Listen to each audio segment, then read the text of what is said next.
We're here today to celebrate the Getty doing another show for Pacific Standard Time in coordination with museums all through Southern California and inviting galleries to participate. The name of their show is Pacific Standard Time LA. Our show we decided to call LA, mainly because I've been working with many artists from Latin America, Hispanic artists, over the last almost 40 years since I opened my first gallery in Santa Monica in 1979. I saw that this was a group of artists that really were not being shown in galleries, and I was very proud to put together some of the first of the Chicano shows, which led into a show which was curated by Jane Livingston out of the Corcoran Gallery in Washington, D.C., called Hispanic Art in the United States. And they were looking for Hispanic artists, Latin artists from all over the diaspora of Spanish countries, Spanish-speaking countries, who were making art that was exciting, new, and different, but in truth were not being paid that much attention to. This book did change that. This had some amazing artists. On the cover, Carlos Alfonzo from Cuba tragically died a few years later. I did show his work in Los Angeles, and he's part of our exhibition. And one of the artists that was really looked at very carefully in this book was an artist who was from Mexico originally and became sort of a hero of the outsider art movement, for he spent most of his life in an asylum in Central California. And his name is Martin Ramírez. And for Pacific Standard Time, the ICALA has opened up a phenomenal show, almost a complete retrospective of his career as an artist. And it just opened in downtown Los Angeles. We were very lucky to be able to work with the estate of Martin Ramírez and the gallery in New York, RICCO MARESCA Gallery, who have been my friends for over 30 years, who wanted to do a commercial show at the same time. So here in the front of our gallery, you see the works of Martin Ramírez, which are truly remarkable.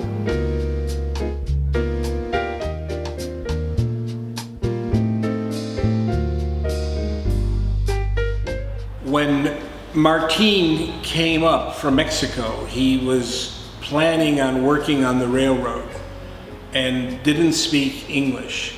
And we actually think that that was one of the reasons why he ended up in a institution, a mental institution. He was driven the whole time that he was in this institution to create artwork, and not being trained formally, but obviously having some grasp of what was happening in Mexico and also in California at the time. He was able to create these stories of people. This is most likely a self-portrait of him working at the table. And he wasn't able to get very much help as far as materials to work on. So with glue and spit and whatever crayons or ink he could find, he would sit there and, as you see, just work away.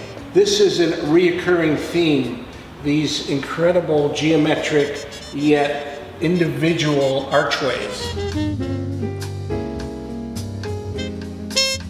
Being in the institution, he was finding material, newspapers, magazines, and making collage out of them. This here is a incredible example of one of his reoccurring imagery of the man on a horse, sort of a hero, almost like a Don Quixote kind of person.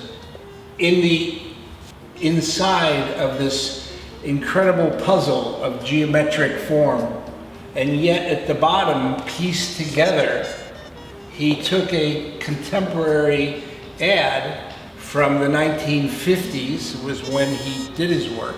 He died in '63, but he had this advertisement for General Motors cars, and he was able to attach it to his work, and thus making one incredible juxtaposed image of both his icon and the new icon of the cars of the future.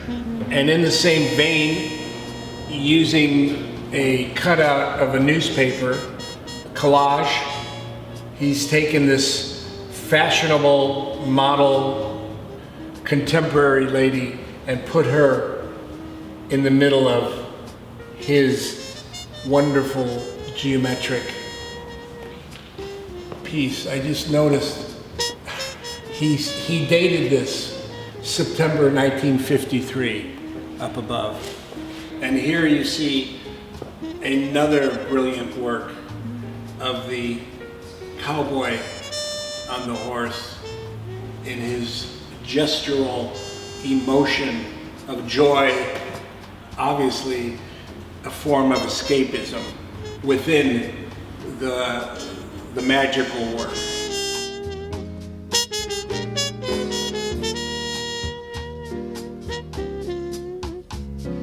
And here you see another example of the cabrillero, the horseman from Mexico, riding through his frame of geometric and colorful extravagance. From the history, as we've read, he came up from Mexico to work on the trains. There are a lot of movement and drama of trains going through the tunnels. In this one, you have a train above, a train below, and you can feel the movement that he was working on. And the last of the Martin Ramírez works in this front room is very dramatic. Cabrillero blowing this incredible trumpet while riding a horse. And this brings you into the next part of our exhibition.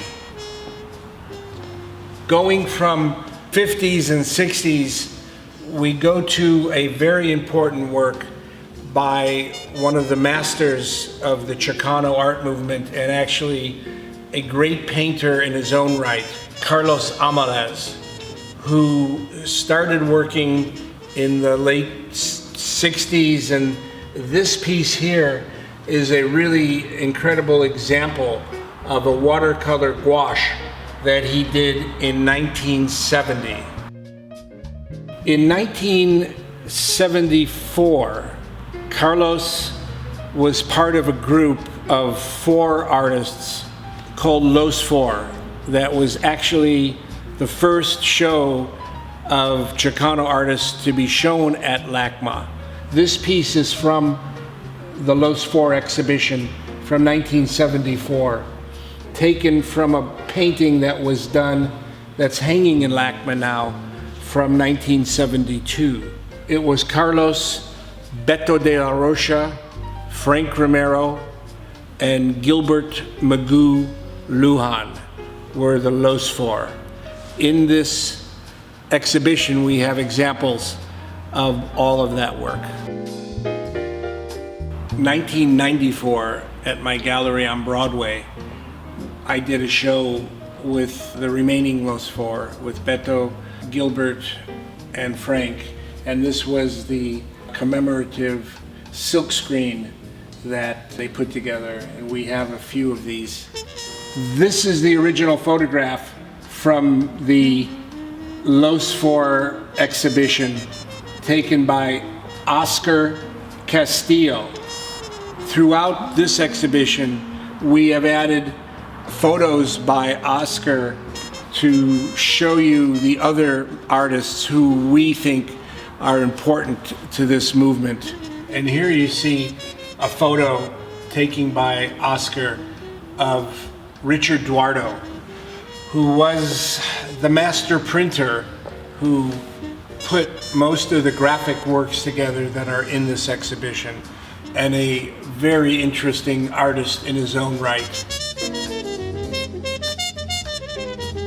While Hispanic Art in the United States show was traveling, and when it finally reached Los Angeles in 1988, a French curator named Pascal Atelier came to my gallery on Main Street, told me that he was obsessed with these painters that came from Mexico that lived in Los Angeles now, and that he wanted to do a exhibition in Europe and have it travel. And I said that's ambitious and very exciting, mainly because the Hispanic Art in the United States show never did leave mainland America. It was in, I believe, 5 or 6 museums, but it never did make it to Mexico City, which was one of the dreams that the curators had. So Pascal went around to all of the artists, and they're in this book, this beautiful book that has won many awards, called Démons des Anges, the Demon Angels. It was able to work with a lot of the artists that I had been showing and was really proud of.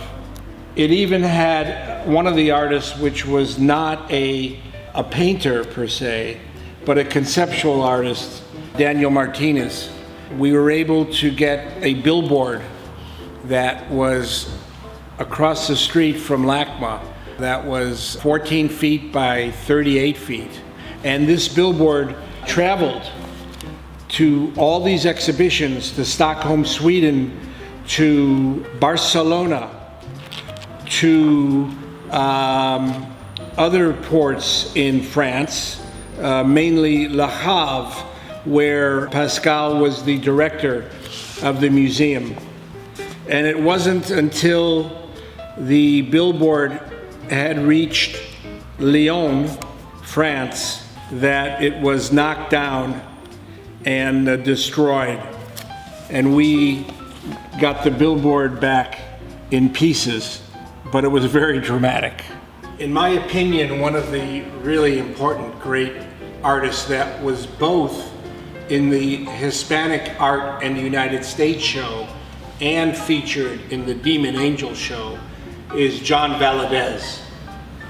This work here has traveled through both of those shows throughout Europe, and then Cheech Marin through his shows that were in LACMA and around the United States used this image in many times. And very, very proud that we're able to show this work here, Leeds Shoes, which has also been in many of the books and featured in at least 3 to 6 museum exhibitions, including in France, where he did a very important show in Bordeaux about 3 years ago.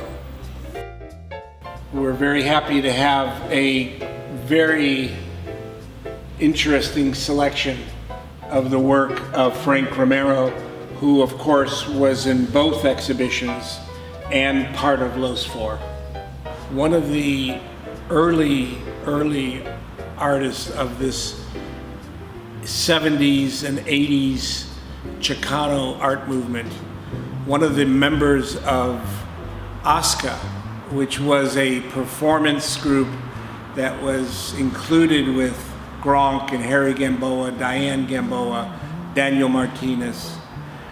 And Gronk was quite a entity to be dealt with as a personality, performance, and an amazing painter. This particular painting here was used in the Hispanic Art in the United States show and used as the invitation for most of the venues. And it was in the same collection until about 3 years ago when the owner passed away, and we were able to get it for our exhibition and our show. We have examples from the Hispanic Art in the United States show.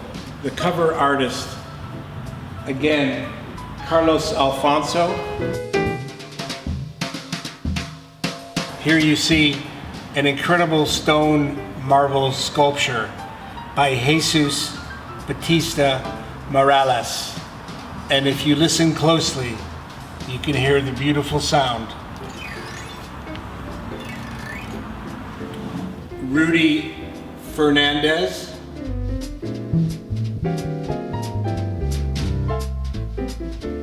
And this large, very strong painting by Ibsen Espada.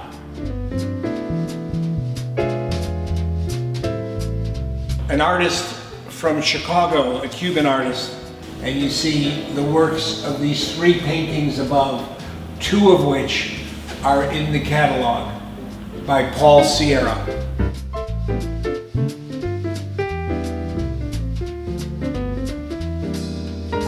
One of the Los Four artists that is in both of the books has a retrospective that was curated by Hal Glicksman right now at Irvine University, the University of California at Irvine. And this is a really strong example of Magoo's work. And here you see another photo by Oscar of Magoo with his magical car. One of the artists that was a surprise in the Hispanic Art in the United States show was LA's famous artist, Robert Graham. And here you see some amazing examples of his work, from a drawing that he did when he was still in art school in the 60s to some of his reliefs out of clay, early prints, and of course, a very iconographic sculpture of what he's known for. We also have this prize, which came from the Olympics to the people that worked on them back in the day. And these still are shining high in front of the Coliseum here. Here we have the maquette for a very famous sculpture up in San Jose, California, which is the Plumed Serpent, which is an 8-foot bronze sculpture. Here you see the example of the mastery work that Robert Graham used to create this masterpiece. This is a photo taken of a very famous mural from downtown Los Angeles from the 80s, advertising the Victor Clothing Company, a building where many artists had studios, and I visited many times during the early 80s. But this work was painted by Eloy Torres, and we're very happy to have some very strong early works of Eloy's that came out of the Demon Angel show. So here you see many of the works that are in the Demon Angel show, and the original self-help graphics print of Anthony Quinn, and the original drawing from 1983. Here, by Eloy, you see an homage to Carlos Almaraz. And it's really a beautiful mural of Echo Park with Carlos smiling in it.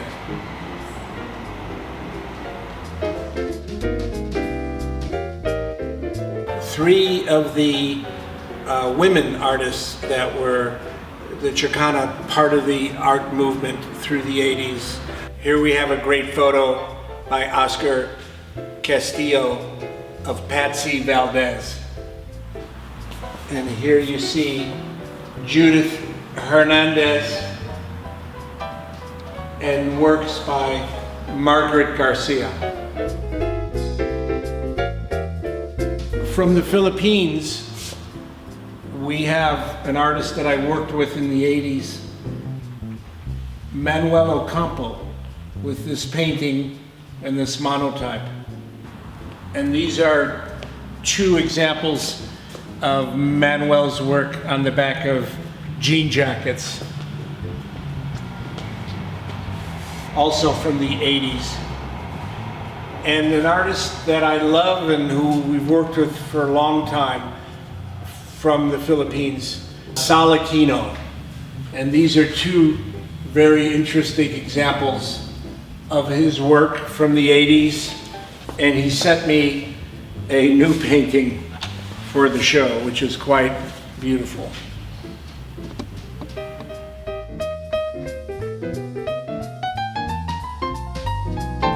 John Valadez, when he did his inspiration for his paintings and pastels, he would go out into the streets of East LA and photograph the people.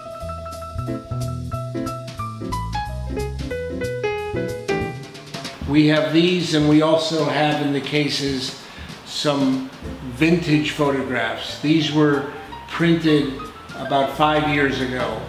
The ones that are vintage were shot and exhibited back in 1980. Not being known for painting, but for their performance and their photography, there was a group that were very instrumental in showing the Chicano lifestyle. The group was called OSCO, and Harry Gamboa was one of the leaders of this group that put on these performances. These 4 photos are examples by Harry that were made for the first Pacific Standard Time that was shown at LACMA. So here you see example of contemporary works by Harry Gamboa Jr. that are on display here. Throughout our exhibition, you see many photographs by Oscar Castillo. And here in this case, we have some of the vintage photos which show the incredible shots that Oscar was making back in the 70s and 80s. An artist who was chosen to be in Howard Fox's Art of the 80s show at LACMA was Rafael Serrano. And this was the photograph that was in the show at LACMA.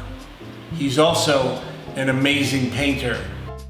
From Brazil, we were able to show these works that were in our last show, but we're very proud to show Vic Muniz' works from 2008 of the Standard Stations.